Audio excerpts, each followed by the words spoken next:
এবং টাকার অভাব আছে, এমন লোককে বলা হয় কোরআনের ভাষায় মিসকিন।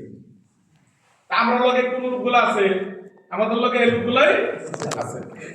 সুতরাং এইটা আমাদেরকে মাথায় নিতে হবে যে আমাদেরকে আল্লাহ পছন্দ করছে বিদায় এদের সাথে কাজ করার সুযোগ আমাদেরকে দিয়েছেন। এটা বহুত আদিত আছে, মানে একজন লোকের হৃদয়ে পাষাণ কোন রকমের চুটিয়ে পানি আসার রসুলের কাছে গেছে, রসুল বলল তুমি কি করো, তো বলছি তুমি এতিমের কাছে হাত মিলাও, মিসকিনকে খাওয়া খাও, এরকম কাজগুলা করো, তাহলে তোমার এই পাষাণ হৃদয়টা কি হয়ে যাবে, বলে যাবে।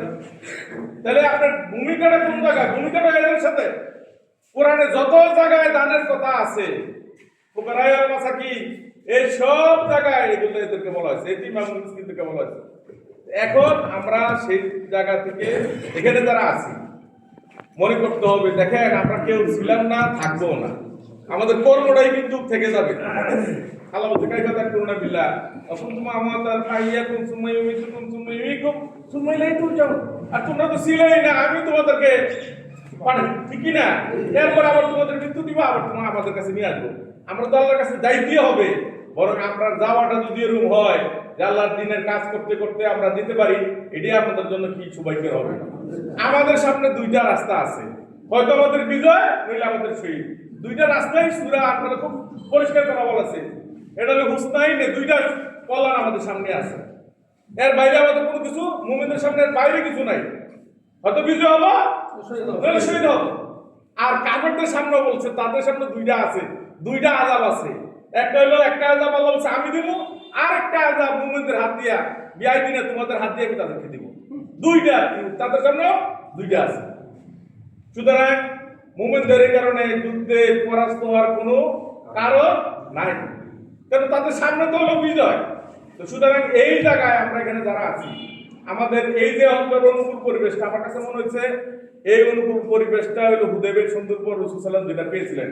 1400 সাহাবী নিয়ে হুদাইবিয়ার সন্ধি হয়েছে, তার 1.5 বছরের মাথায় অষ্টম হিজরিতে 10,000 সাহাবীদেরকে নিয়ে মক্কা বিজয় হয়ে যায়।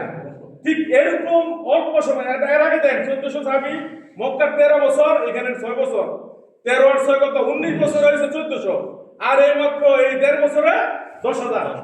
ঠিক সেম কেস আমরা তো বিশ্বাস করি অন্য এত ওই যত বছরে যা না হয়েছে, আমরা যদি এই 1 বছরে ইচ্ছা করলে আমরা সেইটা পূরণ করতে পারবো ইনশাআল্লাহ। যে পরিবেশ এইটা মাথায় নিলে দেখবেন আমাদের জন্য রাসূলের জন্য বিজয় যখন চলে এসেছে, আমাদের জন্য বিজয় চলে এসেছে। আমি তো মনে করতেছি আল্লাহ জানি, মানে আমাদের প্রস্তুত হওয়ার আগে আমাদের লোকেরা প্রস্তুত না। আমাদের লোকেরা মেম্বার, চেয়ারম্যান, এলাকার মাতবরি, সাতপুরি, স্কুল প্রতিষ্ঠান অনেক কিছু পরিচালনা করা লাগে। এত লোক আমাদের কাছে নাই, কিন্তু লোকেরা আমাদের কাছে নেতৃত্ব দিয়ে দিতে চাইতেছে। আমি তো এইটাই চিন্তা করতেছি, এটা আমরা প্রস্তুতি নেওয়ার আগেই যদি নেতৃত্ব বলায় ফেলে যায়, এটা বড় বিপদ হয়ে যায় কিনা। সুতরাং এই জন্য আমাদের প্রস্তুতিও নিতে হবে, লোক তৈরিও আমাদের করতে হবে, এই কর্মসূচিও অব্যাহত রাখতে হবে। কথা কি বুঝতে পারছি? এইটা অব্যাহত রাখতে হবে, জনমত আমাদের নিয়ে আসতে হবে।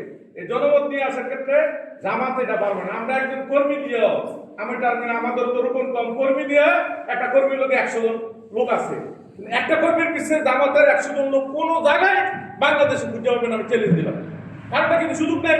আমাদের ট্রেড ইউনিয়ন আছে, একটা ট্রেড ইউনিয়নের নেতৃত্বে 100 লোক, একটা সিম্পল একজন কর্মীর নেতৃত্বে একটা ট্রেড ইউনিয়ন থাকলে তার ডাকে যে কোনো সময় 100 জন লাগা হাওড়া একবারে সহজ। কিন্তু জামাতের এরকম কোনো কারিকুলাম নাই, একজন কর্মী 100 জন লোক কোনোভাবে সে কি করতে পারবে, জোগাড় করতে পারবে। আমাদের সাথে তো পারার কথাই না।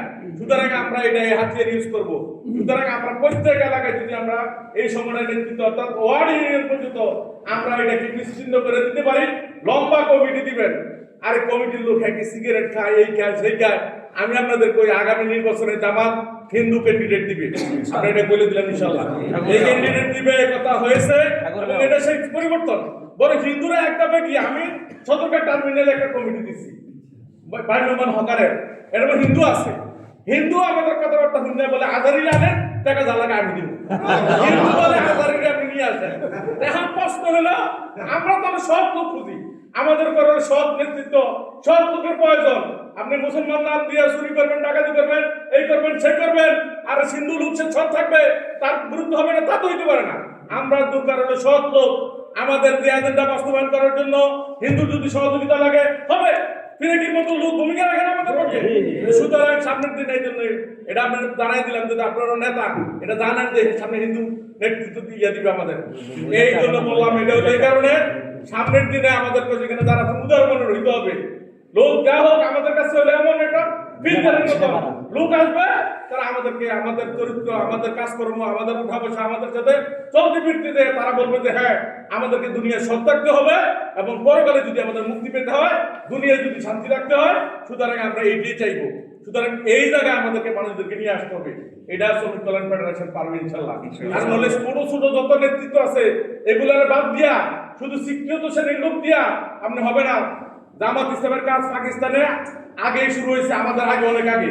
এখনো পাকিস্তানের ইলেকশনের মধ্যে বেশিরভাগই জামাত ইসলাম করে শিক্ষিত শ্রেণী, কিন্তু নিচের দিকের কোনো লোক জামাত করে না পাকিস্তানে, যার কারণে ওই সংগঠন আগাইতে পারতেছে না।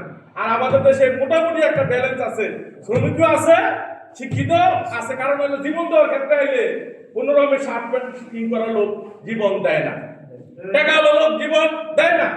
আমার যাত্রাবাড়িতে যারা জীবন দিছে, আমার 3 জন শ্রমিক ছিল, সিএনজি শ্রমিক, একেবারে খেটে খাওয়া মানুষ। আপনি জীবন দেখে না, জীবন দেয় একবারে যাদের পিছনের দিকের কোনো চিন্তা তাদের নাই। আর অনেক টাকা করা আছে, বউ বিয়ে আছে, পত্র থাকে, এমন লোক ইসলামী আন্দোলন হইল সে জীবন দেওয়ার সুযোগ তার হয় না, আল্লাহ তার শাহাদাত নসিব করেন না। সুতরাং আমরা মনে করি, এই জন্য বলছি, আমরা যদি এই সুযোগটা কাজে লাগে সকল নিম্ন শ্রেণীর লোক আমরা আমাদের সংগঠনে বলে নিয়ে আসবো। এইটা আপনি মাথায় রাখেন, সে কুলি হোক, মজুর হোক, রিক্সা চালক হোক, ভ্যান চালক হোক, সবগুলাকেই আমরা নিয়ে আসবো যদি এটা করতে পারি। বিশ্বাস, কারণ মানুষ বলতে থাকবে, সময় আসলে প্রত্যেক মানুষ মুখে মুখে বলতে থাকবে যে আমরা এখন ইসলাম যারা, আর তাদের ভুল বুঝে নইছে যে ইসলাম এলে তাদের ক্ষতিগ্রস্ত হবে। ইসলাম এলে মূলত শ্রমিক শ্রেণীর মানুষের মুক্তি হবে, প্রকৃত শান্তি তারা ভোগ করতে পারবে। প্রকৃত স্বাধীনতা তখনই হবে যখন ইসলাম প্রতিষ্ঠিত হবে, শ্রমিকরা তার ন্যায় চাপ ফিরে পাবে। আমরা শ্রমিকদেরকে ভুল বুঝানো হয়েছে যে তোরা যদি ইসলাম আসে ওরা ক্ষতিগ্রস্ত হবে, এটা বুঝানো হয়েছে। টাকা হলো লোক এদেরকে কিছু সামথিং পয়সা দিয়া এদেরকে ঘুরায়। আমরা যদি সত্যটা বুঝতে পারি, তারা আমাদের কাছে আসে যে খাইরুল ভাই ঢাকাতে এরকম ঘটনা, তারা মনে করে অনেক টাকা লাগে দল করতে। কাল আইছে, আমি এক জায়গায় একটা কমিটি দিচ্ছি, ভিন্ন লোক দিয়া যে ভাই আপনারা কমিটি দিচ্ছে, ওই লোকদের মান সম্মান থাকবো না, আগে দই কাজ করতে আগে কি করছে এটা দেখার কিনা, এখন করে কিনা, এখন করে না। আগেরটা চিন্তা করে লাভ নাই, আগে চিন্তা করতে হবে। এটা হলো আমরা এমন দল না, আমি আগে এটাও মাথায় রাখে, ইসলামী আন্দোলনের লোকেরা উদার মনে হইতো আগে কি করছে এটা হইলো হবে না। একটা ঘটনা বলি, মক্কার সবচেয়ে প্রভাবশালী ফেরত ছিল আবু জাহেল, অলিদ ইবনে মুগিরা। অলিদ ইবনে মুগিরা রেনিয়া কোরআনে ওই উতুলিম বাদা জালিকা জানি, ওই অলিদ বিন মুগিরা। অলিদ বিন মুগিরার 3 ছেলে, হাসিম বিন অলিদ, অলিদ বিন অলিদ, খালিদ বিন অলিদ, ওরা 3 ভাই। 3 ভাই ওরকম সেই শাহনশাহ। বদর যুদ্ধে 3 ভাই ইসলামের বিরুদ্ধে লড়াই করতে গেছে। এই অলিদ বিন অলিদ ছিল সবার ছোট, সে বন্দী হয়ে যায়। বন্দী হওয়ার পরে তারা আনতে যাবে না, বড় ভাইয়ের মন তো ধরো। হাসিম বিন অলিদ বলে যে না চল। খালিদ বিন অলিদ বলে হয়তো ধরা খাইব, নইলে মরে দেবো। সে না মরে দেবো, নইলে বিজয় হয়ে চলে ধরা খেতে গেছে কি জন্য। তারপরে তারা 1600 দিরহাম দিয়ে ছড়াই আনছে। ছড়াই আনার পরে এই যে কয়েকদিন ছিল, 12-14 দিন, মুসলমানদের কাছে অলিদ বিন অলিদ আচার আচরণের ব্যবহারে পরিবর্তন হয়ে গেছে। মক্কায় বলে আমি ইসলাম কবুল করলাম, লা ইলাহা ইল্লাল্লাহ মুহাম্মাদুর রাসূলুল্লাহ। তার দোস্ত দিবে, তুই যদি ইসলাম কবুল করবি, ইসলাম কবুল করলে দেমনি ছেড়ে দিচ্ছে, তুই সেখানে করবি, মদিনায় না করবি, তুই মক্কায় কর যে আমি বন্দী অবস্থায় ইসলাম কবুল করে ইসলামকে কলঙ্কিত করতে চাই নাই, এই জন্য আমি স্বাধীন হইয়া ইসলাম কবুল করছি। এই অলিদ বিন অলিদের চেষ্টায় তার ভাই বড় ভাই হাসিম বিন অলিদ ইসলাম গ্রহণ করছে এবং হুদাইবিয়া সন্ধির সময় খালিদ বিন অলিদ হয়। আর তো খালিদ বিন অলিদের কারণে মুসলমানরা উহুদ যুদ্ধে পরাজিত হয়। দেখেন এই লোকটা নাকি মুসলমানরা নিচ্ছে কি নেয় নাই, আর আপনি যদি কইতে পারতেন যে এটা কেমনি সম্ভব। এইটা হলো ইসলামের উদারতা। অসহায় খালিদ বিন অলিদ আওয়ার পরে মুসলমানরা আর কোনোদিন কোনো যুদ্ধে হারে নাই। বীর সেইটাই বীর, অলওয়েজ বীর থাকে।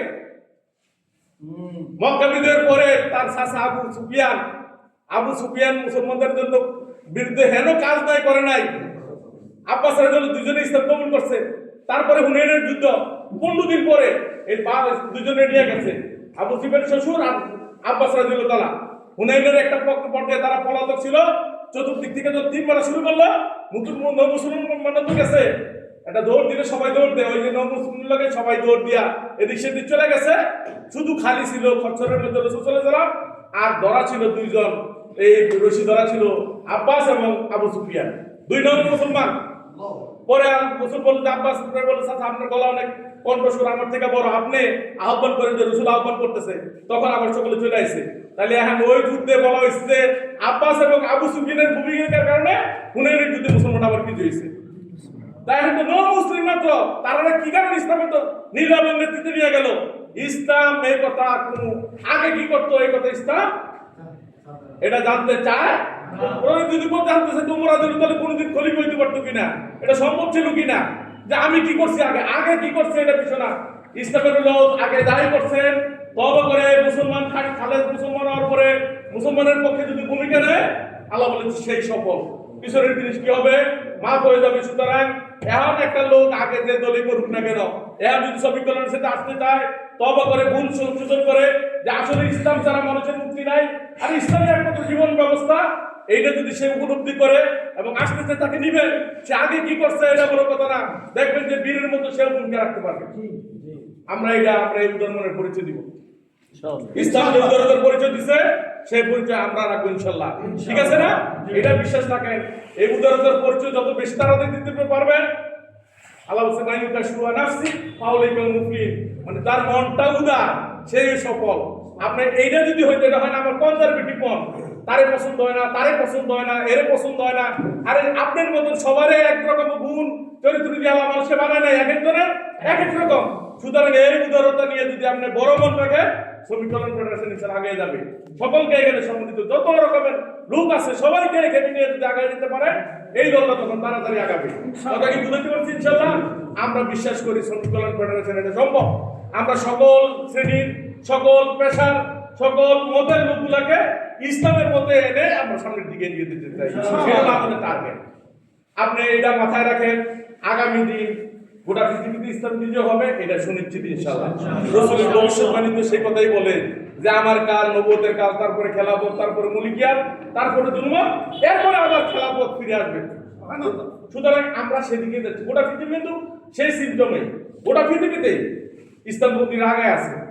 আফগানিস্তানের ব্যাপারে কিছুই কয় নাই, দেখেন কোনো সারা শব্দ নাই, কিন্তু আফগানিস্তান রাশিয়ার আগে হয়েছে, এরপর আমেরিকার হয়েছে, তারপরে দেশের গোটা পৃথিবী কেউ তার সম্মুখে যাওয়ার সামর্থ্য রাখে না, বাধ্য হয়ে নাকে খরতে সেখান থেকে ফিরাইছে। আল্লাহ নবীর কাতর কেউ বিজয় দিতে চায়, গোটা পৃথিবী চাইলেও দমে রাখতে পারবে না। করুণায় গোটা পৃথিবী কমুকাত হয়ে গেছে, আর আফগানিস্তান করুণে যায় নাই। এটা চিন্তা আপনি বুঝবেন না? বিপদ আপদ দেয় মুসলমান আল্লাহ নিয়ে জুন যাতে আল্লাহর দিকে ফিরে আসে, এর আল্লাহর দিকে আসে, কারণ আল্লাহর বিপদ দিয়ে সতর্ক করা লাগে নাই। এই যে সামনের দিকে ইসলাম বিজয় হবে, এটা আপনাদের সাথে নিয়ে নইলে বাদ দিয়া। কথা কি বুঝতে পারছি কিনা? এই জায়গায় আমাদেরকে চিন্তা করতে হবে। ইসলাম বিজয় হলে দুইটা কাজ হয়। আল্লাহ বলছে ইয়া আল্লাযিনা আমানু মাইয়ারতাদা মিনকুম আন দীনি ফাসাউফা ইয়াতি আল্লাহু বিকাউমিন ইউহিব্বুনাহু। বলা হয়েছে যদি ইসলাম বিজয় হলে কি হয়, মুমিনদেরকে বলছে তোমরা মাইয়ারতাদা মিনকুম, দিন থেকে আবার ফিরে কিছু সুবিধা লোক আইয়া যাইতে পারে, আর যদি সুবিধা না হয় আবার ফিরে যাবে। আল্লাহ বলছে এরকম মুমিনদেরকে ইয়া আল্লাযিনা আমানু মাইয়ারতাদা মিনকুম আন দীনি, তোমরা যদি মনে করো আবার দিন থেকে ফিরে যাও, তাহলে অসুবিধা নাই, আমি আবার এমন লোক দিব যারা আমারও ভালোবাসবে, আমি তাদেরকে ভালোবাসবো। ইউজাহিদুনা ফি সাবিলিল্লাহ, তারা আল্লাহর রাস্তায় লড়াই করবে, ওয়ালা ইয়াখাফুনা লাওমাতা লাইমিন, তারা আল্লাহর রাস্তায় লড়াই করতে যায় কি করবে না, কোন নিন্দুকের নিন্দা, সমালোচনাকারী সমালোচনা পরোয়া তারা করবে না। আল্লাহ তো সূরা আল ইমরানের জায়গায় বলছে কাইমিন নাবিন কাতালাহু রিবুনা কাসির, যে আমি আল্লাহ লোক অনেকটা কি করছে আমার রাস্তায় লড়াই করছে। লড়াই করতে যায় কি হচ্ছে, মা হানু ফি সাবিলিল্লাহ, আল্লাহর রাস্তায় কষ্ট পাইছে, আমার দাও তারা কি হয় নাই, দুর্বল হয় নাই, অবস্থা কেন নতি স্বীকারও করে নাই। আল্লাহ সাবিরিন, আল্লাহ দুর্বলদেরকে ভালোবাসে। আল্লাহ বইলা দিচ্ছে আল্লাহ রাস্তায় লড়াই করতে যায় বিপদ আপদ লড়াই কি দুই নরম হয় না, কি হয় না, দুর্বল হয় না। সুতরাং আমি আপনাকে বলবো এই আন্দোলন করতে গেলে এগুলো আমরা তো মোকাবেলা করে এসেছি, এগুলো আসবে, এটা হলো পরীক্ষা। আর পরীক্ষা নিয়ে পুরস্কার দিবেন কি জন্য? এই জন্য ইব্রাহিম আলাইহিস আমাদের এত পরীক্ষা নিয়েছেন, যে বড় পুরস্কার দিবেন দিকা পরীক্ষা নিয়েছেন, কি বড় বড় পরীক্ষা নিয়েছেন। আমরাও মনে করি আল্লাহর পক্ষ থেকে পরীক্ষা আসবে, ইনশাআল্লাহ এই পরীক্ষা আমরা কি হব, উত্তীর্ণ হব, বিজয় হব এবং সামনের দিনগুলা আমাদের জন্য ইনশাআল্লাহ কি হবে, আমাদের জন্য বিজয়ের দিন হবে। সুতরাং সেই মূল বিজয় আমাদের হয় না, আমাদের লড়াইও থামতে পারবেন না। থামবেন কবে? ও কাতালু না ও কাতালু হাতালাতা কোন বিদ্যাতু ওই কোন দিন কুল্লুহুলিল্লাহ। বলছে তুমি লড়াই চালিয়ে যাও কতক্ষণ পর্যন্ত, যতক্ষণ না কি হয়, যত পরিপূর্ণভাবে দিন বিজয় না হয়। আমাদের পরিপূর্ণভাবে দিন বিজয় হয় নাই, সুতরাং আমাদের এই লড়াই, আমাদের এই সংগ্রাম এটা অব্যাহত রাখতে হবে, এটা চলবে যতক্ষণ না আমরা পর্যন্ত বুঝতে পারি। সুতরাং এই জায়গার জন্য আমি বলবো আপনাদেরকে, আপনারা মাথায় রাখেন, আমি তো বলতেছি সামনের দিকে এগুলো উকি ঝুঁকি যেগুলা দেয়, ওই যে আয়বর বছর করে এটা স্বাভাবিক ইসলামী আন্দোলনের একটা বৈশিষ্ট্য। উহুদ যুদ্ধ করার পরে, উহুদ যুদ্ধের পরে আবার একটা গ্রুপ আইয়ার করলো রসুলরে যে আপনারা যে আগাইতেছেন হেরা কিন্তু বড় দল জমা হইতেছে। ওই আল্লাযিনা কাল্লাহুম নাস ওইনা নাস কাদ জামুকুম ফাশাউম ফাসাদাউম ঈমানা কালু হাসবুনাল্লাহু ওয়া নি'মাল ওয়াকিল নি'মান নাসির। যখন সাহাবীদেরকে এই কথা বললো যে তারা আবার জমা হইতেছে, তখন কি হলো, তারা বলল ভয় করেন, হেরা তো আইতেছে, আপনারা দেখে কাইটা করেন। তখন বললো যে তাদের ঈমান বৃদ্ধি পেয়ে গেল, বলল কালু হাসবুনাল্লাহু ওয়া নি'মাল ওয়াকিল নি'মান নাসির, যে আল্লাহ আমাদের মূলত সাহায্য করে। সুতরাং আমরা এটা পরোয়া করি না। পরে মুসলমানদেরকে নিয়ে, আহতদেরকে নিয়ে রাসূল তাআলা কি করছেন, দাও করে এগিয়ে গেছেন। ঠিক একই ঘটনা এখন কাবার কসরত করে আয় করবো, এটা করবো, এটা আপনাদের ভয় দেখানোর জন্য। কিন্তু মুমিনের ভয় আমরা তো ডাকাতে মনে করি, ডাকাতে আমরা তাদেরকে মাথা তুললে কোনো জায়গায় দাঁড়াইতে দিব না, পারবে না। যেখানে মাথা তুলবে এখানে তাদের দাবায় দেওয়া হবে। সুতরাং এটা আপনি মাথায় রাখেন। সুতরাং ভয়ের কোনো কারণ নেই। একবার যারা আল্লাহ প্রথম ঘটায় এটা আবার খারাই দিব, এটা কোনোদিন আমরা বিশ্বাস করি না। আপনারা ওটা মাথায় নিয়ে, এটা মাথায় নিয়ে ওটা হুদাই শয়তান আপনাদের কিছু এটা কোনো ধরনের নেবেন না যে আওয়ামী লীগ আবার আসতেছে। বরং সামনের দিকে আমাদের প্রতিদ্বন্দ্বী দল একটাই আছে, বিএনপি। সুতরাং বিএনপির অতিক্রম করে রাজনৈতিক খেলা মনে করে দৌড় বদল দিয়ে তাদেরকে পিছনে বলে আমরা এক নম্বর হইতে হবে। আগামী নেতৃত্ব আমাদের ইনশাআল্লাহ। এই ভূমিকা আমরা রাখার জন্য শ্রমিক কল্যাণ ভাইদের উদ্যন্ত আহ্বান, যদি আমরাই এটা সম্ভব যে সকল সেক্টরের লোক আমাদের হাতে আছে, জামাতের কাছে এভাবে লোক দলে দলে আইবো না, যেটা আমাদের শ্রমিকরা যেভাবে আসবে, আমরা যদি এদেরকে সংগঠিত করতে পারি ইনশাআল্লাহ আগামী দিনের নেতৃত্ব আমাদের কাছে আসবে। আল্লাহ আমাদের কবুল করুন, আমিন।